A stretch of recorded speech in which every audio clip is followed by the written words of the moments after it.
I'm Kayla. I'm Melissa. And this is the Christie Club. So in this card trick, I'm going to show you that there's no order to this cards. Freehand, so I'm going to shuffle the deck. And for extra emphasis, I'm going to lay out the cards. See, no order. Yeah. All right. Cool. Okay. Cool. Shuffle one more time. Now, I want you to split the deck wherever you'd like. Right there. Great. So I'm going to go 1, 2, flip. Okay. It's the King of Clubs.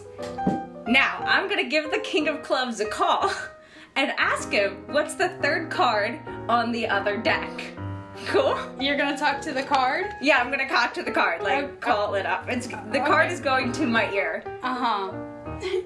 Hello, King of Clubs. I was wondering, what's the other card on the other deck? Third card, please. I don't know why I need to speak in an accent when I'm talking to him. Yeah? Mm-hmm. Oh my gosh, he says it's the 10 of clubs. Okay, good to know, thank you. So, and now we're gonna find out. 1, 2, I'm totally gonna mess this up. No. Woo! Oh my god, how did you do that? 10 of clubs. How did you do this? Did you look at that at some point?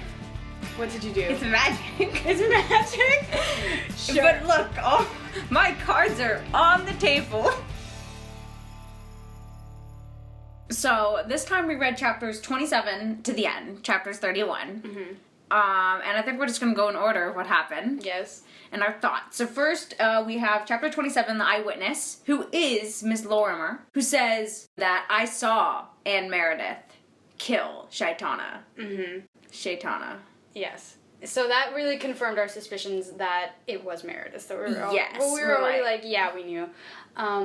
But then, as Poirot's leaving Mrs. Lorimer's house, he sees Miss Meredith approaching it. Oh. And he's like, should I turn back? No. So he doesn't. So he keeps going. I know, that was very annoying. I know. I was like, but why? Why would she go and visit her? So I was kind of curious, but...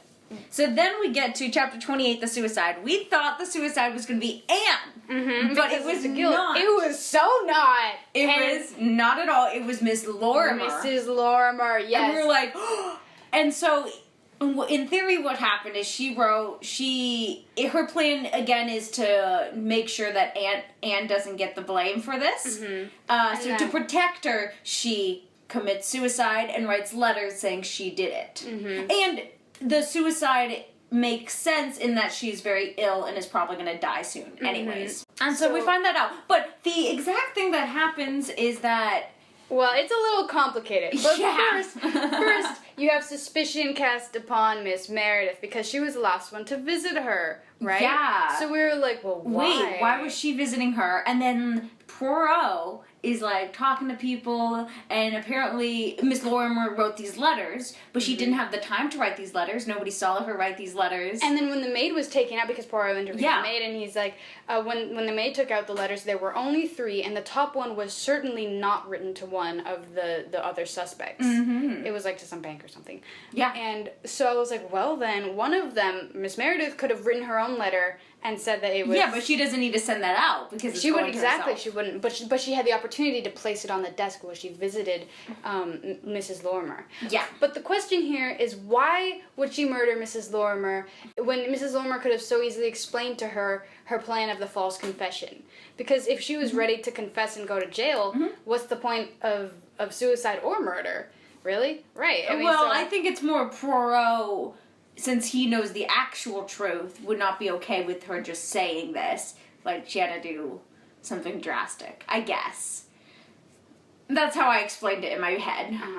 But, anyways, we keep going. That was the suicide. And then chapter 29, accident. Ooh, so Poirot is like, this is not good, because... If Miss Meredith was the murderer of Shaitana, and she murdered Mrs. Lorimer... Yes, then she's a very dangerous... I wrote down... Anne is a serial killer. Yeah. She's just like, because she murdered that old lady, and now it's Miss Lorimer. And, She's just and then covering after her tracks with more and more blood. Yeah. And who we get scared for is Rhoda. Rhoda Dawes. Because Rhoda is the person who knows about her staying for that other murder of the old lady with the switching of the paint and all that stuff. And she keeps proposing to Meredith, why don't you just tell, like, Superintendent Battle about this? It was only... And she's like, oh, no, I was only there for a couple months. And there's this conversation in this chapter between Rhoda and Miss Meredith. And you start getting scared for Rhoda. You're like, oh no, this serial killer's gonna strike again. There's something in Miss Meredith that just seems off. Yes. And then, like, it says that in the descriptions. And so she's like, oh, why don't we just go down to, like, the river or something? Yeah, they go down to some lake or the ocean or whatever. And Poirot's like, this is not good. So they're like rushing over, and also Despard is coming over to her house. Meet them. Yeah. And it's interesting because you would think that because upon discovering Mrs. Lorimer's murder, all the suspects are like contacted by the police department, and Despard doesn't respond, and so Poirot. That's where Poirot. I think that's where Poirot got a little suspicious. He's like, is he going? Like, why isn't he kind of responding? Like, is he going to Miss Meredith? And I was thinking maybe he knows. Maybe he recognized, like, the handwriting from Miss Meredith or something, if they ever had some private correspondence. So I was like, oh, this is going to be so good. It's going to be some confrontation or something. Unfortunately, we didn't get that. What we did get, though, was a very dramatic scene. Oh, so Poirot and Battle and Despard are all, like, on shore. They're in a boat. The girls are in a boat. Anne. And you see Anne strike again and push Rhoda off the boat. They're just laughing, having a good time, and then she goes, out push her arm. Knowing that she can't swim, but then somehow the whole boat tips over. So in that action, they both fall in. Yeah, and they both can't swim, so they're like dying out there. And Despard, dramatic hero, is like, save you! Whoosh. Jumps in, and everyone's like, which girl is he going to say? I love that part. And I thought of you in your question before. Yeah. And I was like, oh my god. And he goes for Rhoda. He goes for Rhoda. Oh. And then they, Superintendent Battle gallantly joins the rescue mission. Yes. But he can't make it in time. Yeah, and to save Anne is lost. She dies. She did. Ooh. I was so not ready for that. Well, I was, but I wasn't. I didn't like that. Like that she died? No. I think it was for Christie, it's a clean ending, you know? But she kind of died died trying to kill another person, so you're like, meh. No, because she needs to suffer all the years in jail and prison and waste away the rest of her life. This is still getting on. I mean, dying is not good enough for you? Well, there's a difference between, like, death or death penalty and suffering for what seems like an eternity. One is much more intolerable, but the other also prevents you from having any sort of life, because it's death. So, yeah, I'm kind of fine with her dying. I was like, yeah, that's the end of her story. I was like, no, she needs a dramatic But I think it's a little ironic that she dies, because she, like, pushed Rhoda off, like, trying to kill her, and then, like, by doing that, the whole boat capsized and she kind of killed herself. You know what? That's exactly the point that Agatha Christie made in earlier commentary for Poirot, right? What murder does to the murderer. It destroys them. And you're so right here. In her attempted murder, she destroyed And it was herself. like attempted murder of her friend. Her best friend, too. And probably over a guy, as well as... I don't think Anne ever was into Despard. I actually think she was way more worked up with, like, all these murders and this and not being found out. That's true. Rather than Despard. Yes. Personally. I think Rhoda was the one who was like, ooh. And of course, very true. When Despard saves her, he has a glimpse in his head of their future of going on adventures together with her, and you're just like, oh god. It's so cheesy, but I love it. It's so bad. I drew a red X over it in my notes. I was like, I'm not having this girl. But it's funny. It kind of comes out of nowhere, like this, like Her writing style there was so inconsistent. I was like, oh my god, girl, why? But the love triangle is solved because one of them dies, and apparently Despard was in love with Rhoda the whole time. It works out. And Rhoda was in love with him. And he turns out to be innocent, like you said. So yeah, he's totally innocent, fine. so we're like, we can be happy for him, I guess. Yes. I mean, but I was very pleased with that chapter. Although the ending I found more laughable than disturbing. So, yeah, I did enjoy that chapter very much. It was very fun. It was so dramatic. Like him jumping into the water, and they're like, which girl is he going to save? And it's such a moment. I was laughing. It's a laugh out loud moment. Yeah, and you could just imagine him like in like a romance movie where they're like running. He's like, I'll save you. Hair, whoosh. Yeah. Perfect diver too. Oh, of course. Olympics or something. Yes. So that is accident. Mm-hmm. And then in the next chapter, chapter 30, murder. Mm-hmm. I thought it was funny that Poirot kept silent when Rhoda said like, oh, but why would you want to murder me? And it was just like, well, one of the reasons may have been the person that was sitting next to her. And so that was where they kind of implied that it could have been over Despard. But she was more practical minded than infused with like romantic jealousy or anything. Sure. So then you think everything's solved, right? I was like, okay, Anne did it, she's dead, coolio. We're gonna get Poirot's little explanation. And so everyone comes back. Miss Oliver has brought Dr. Roberts into Poirot's house. And there, everybody's gathered except for the two suspects that have died, both women. I know, all the women have died here. Harry. Yes. And then Poirot chats a little bit, but then he suddenly turns on Dr. Roberts and says, well, no, I mean, it couldn't have been Anne because you did it. You were the murderer. Oh my gosh, it was Dr. Roberts? It was Dr. Roberts. Oh my god. I was so not ready. Stunned. I was stunned. I was like, this is out of nowhere. Last two chapters. Yep. Crazy. And he doesn't even put up much of a fight, which I know he doesn't. And he did not only kill Mr. Shaitana, but he also killed Miss Lorimer. And wrote those letters. It wasn't Anne. It wasn't Anne. I was crazy. Surprised. It did make a little bit more sense, because I was like, why would Anne murder Mrs. Lorimer? Yeah. So it does make more sense. So what really happened was that Dr. Roberts wanted to frame Miss Lorimer, so that way people wouldn't keep looking into his life, right? And start finding things out. And so he was like, and since he's a doctor, he might have already known she was ill, so it kind of like fits in.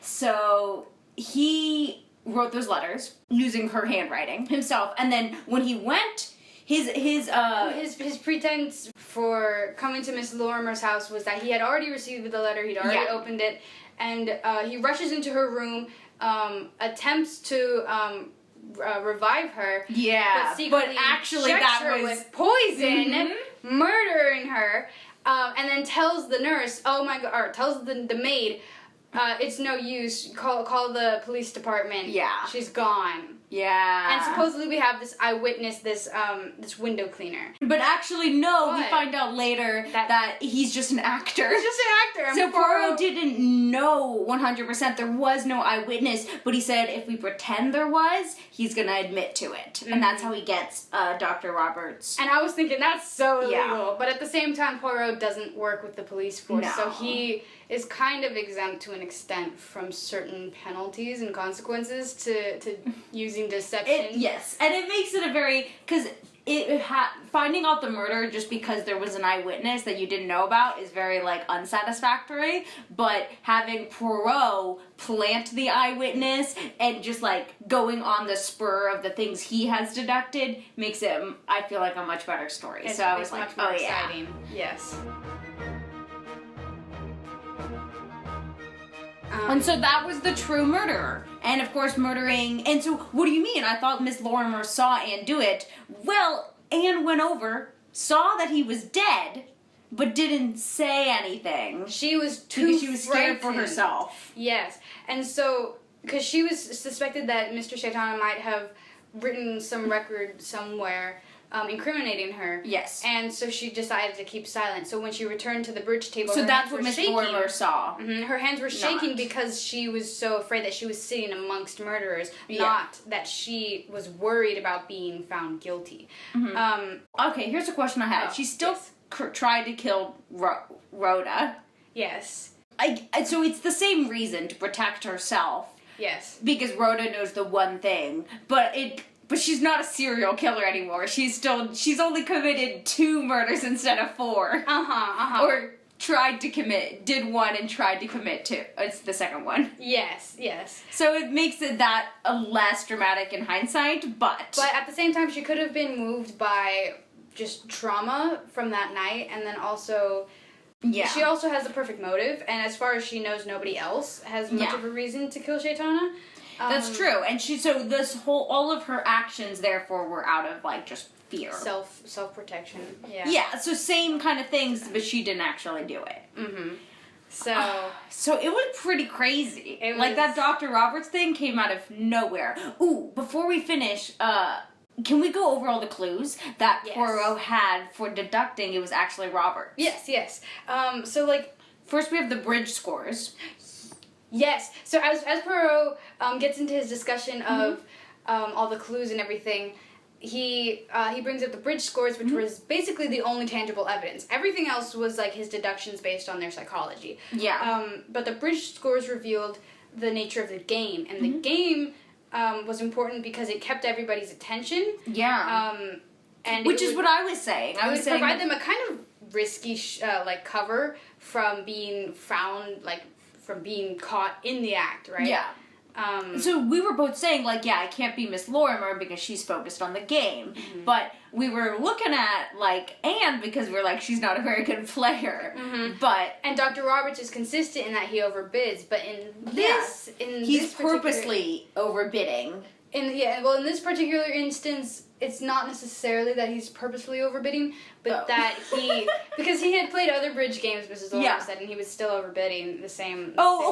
He bid something. It was some sort of, like, high stakes game, and the way he placed his bid made the other players very focused on the game, so they wouldn't be noticing what he's doing over there with Mr. Shaitana. So that was like a clue, in a sense. Yes. But if you have any ignorance of the mechanisms behind bridge, then you can't exactly make such... Yeah, but it still worked that he overbids, and that's his character. Yes. And so therefore he's the only person who would take this high chance. His murders are always on the spot. Like, they're like, just spur of the moment, I'm gonna do it now. Go for it. And you were so right earlier about that moment when he poisoned, washed his hands, and that's when he was poisoning the thing. Mr. Crab. I was so happy I was right about that. But so the other clue is you're looking at their past murders to see if their future murders are similar. And people were saying, okay, he murdered this lady because she thought he was his patient, something crazy. And we're like, that's not the same. But Poirot says, no, those murders are similar because they were both spur of the moment. And very risky. Yes. And it could have very out in the open is what he said. Yes. So everyone could see them, same with Mr. Shaitana. And so he is, in a way, committing the same murder. And so he's the only person who has the psychology that would, I guess... That would match, yes. This murder. And then also with his memory game question... that revealed that Dr. Roberts is very observant. So which we did know. We just didn't think about it. We didn't think, that means that he probably thought he was a red herring who knew that Anne Meredith was the red herring the whole time. Oh my god, yeah. So he was more likely to see the dagger, the knife, or whatever, and then use it later. So that's kind of the big explanation. How did you feel? I think the biggest trick in this book, or twist, is that it's not Anne. Oh my god, we were totally convinced it was Anne. I was... This entire time we were convinced it was Anne, and it was Dr. Roberts. I was like, it has to be... suspected. But, it has the thing that, like, everyone's saying Anne was Lee. Yes, she was. Yes. But everyone was saying that Anne was least suspected, which made her the most suspected. And then, in that way, Dr. Roberts was the most suspected, so it made him the least, so that it then made him the most. You know what? So, do you think it was how they were so aware? Do you think it was their awareness of that trope of the least suspected is the one who did it? Yeah, because they're twisting it up. Throwing us off. Because they're recognizing that themselves. Yeah. It's like, we're probably 100%. right. Because it's confirming that in the readers, and that confirmation is what you can use to throw them off completely. Yes. So some random funny things. Anne uses the word mawkish, and I'd never seen that word before. We should look it up. With a W? Yeah. Oh, yeah. Anyways, and then Miss Oliver says about Dr. Roberts that and all his patients are dying, but he doesn't care. And that just made me laugh. Yeah, I was like, okay. I thought that was just funny, and I thought that was kind of a way of Agatha Christie kind of covering her own plot holes. Oh, like, for sure. Oh yeah, like how does this doctor have so much time? His time, yeah, and he's like, patients. It's fine. Oh, and that reminds me, I found the irony absolutely hilarious in that Miss Oliver had. The first person she had eliminated from her list was Dr. Roberts. Yeah, but he was also the first person she was like, it's definitely him. So she was right with her gut instinct. Well, she was only using that to get the gossip with Meredith, with Miss Meredith. No, I mean like very, very, very early on. When it first happened, she was like, it's Dr. Roberts. It's Doctor, yes. I will say, earlier I was saying that I don't think we should trust Miss Oliver and what she says. Like, I think she's gonna, like, throw people off, and I think she totally does. Because she's, like, convinced it's Anne, and it kind of convinces you that it's Anne, for sure. Yes. I mean, it had us convinced, for sure. Oh, definitely. Yes. But how did you feel? Did it feel... So, because Dr. Roberts was a little bit, like, out of nowhere. So there was a small part of me that was like, I love the melodrama of it. I was like, oh my gosh, we were totally wrong. But there was a small part of me was like, it wasn't as satisfactory of an answer. I found it satisfactory enough. I think it's interesting. I mean, it makes it more unexpected that it's him because we learn about Anne's past through like what feels like direct conversation between main characters. We learn about his past through two totally random characters, right? Yeah. The sergeant and some lady. But it's through their dialogue that we kind of understand their story.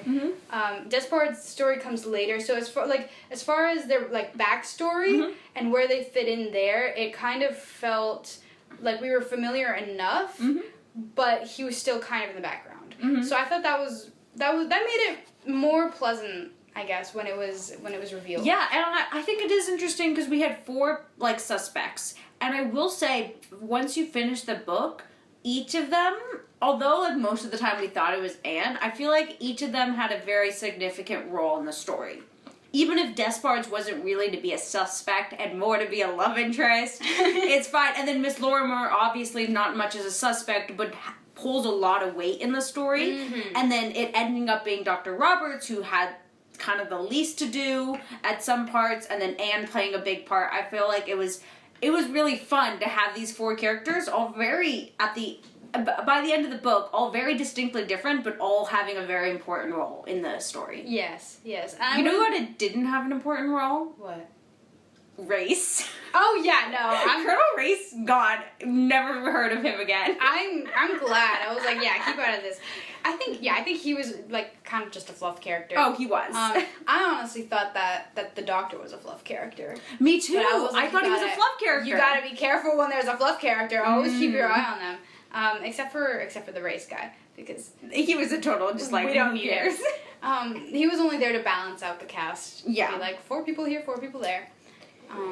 Any other thoughts? Mawkish means sentimental in an exaggerated or false way. Ooh, I love that. That's it. I'm so glad that Despard and Rhoda don't get married at the end. They don't. They just have like it's implied that they're gonna get together, but we don't actually see it. Marriage, we don't see anything. Yeah. We don't even see them do anything together. We just see them like he saved her, and I was like, which is a perfect place to leave it. Yes, but also, I mean, they don't profess their love for one another. We already know, and I'm glad that they already know that they kind of like each other. Yeah. Because I hate that that like archetype of like, oh my god, you saved me, I'm now in love with you. All of a sudden, I hate that so much. It's like Sure. Oh, I love that that woman who answered the door when Poirot and Battle go. And she was like, we kind of got... This is a weird, she points out how this is a very weird friendship, like, these two people, and she also admires Poirot's mustache. She's, like, staring at his mustache very, very secretly, and I was like, that's hilarious. But then she's also like, it's nothing like a man to get in between two girls. Two best friends, and I was just like, that's nice. Yeah. Actually, I think it was the murder that got between them. I think so too. But at the same time, if she wasn't guilty, then... If she wasn't guilty, I think it would have taken a little bit more weight. Yeah, but Despard liked Rhoda the whole time, and Rhoda liked him back. So but they both thought. I mean, I thought that he liked Anne because he met Anne first, or that he liked them equally, and then Anne dies, so he's like, oh, I guess I'm just left with you. I don't know. No, because the whole point of him jumping into the water, I don't think he knows Anne is the murderer at that point. Okay, but so he has a choice, and he chooses Rhoda. Don't you think? Okay, yes, I see that. That is definitely the author telling us his preference. Yes. But it's also not an important part of the story. In my mind, I was like, oh, he totally suspects Meredith. Oh, you think? That's what I thought. Well, that's probably going to get in the way of his romantic feelings if he had any. Yeah, I think so. Overall, feelings about the book. If you'd have to rate it, like, 5 stars out of 5 stars, I'd give it 4. It was a pretty good one, entertaining. 4, yeah. I'm going to remember it. Out of all the Agatha Christie books, pretty good. Not the best, but definitely a good one. Yes, I definitely agree. Either 4 or 4.5. Probably 4, but all the excitement is like, oh my gosh. Yeah. So, I'm glad. That was really fun. Woo, we finished a book. That's crazy. I really enjoyed this book. Thanks for listening as we capped off our review of Cards on the Table by Agatha Christie. Catch us later on the Christie Club.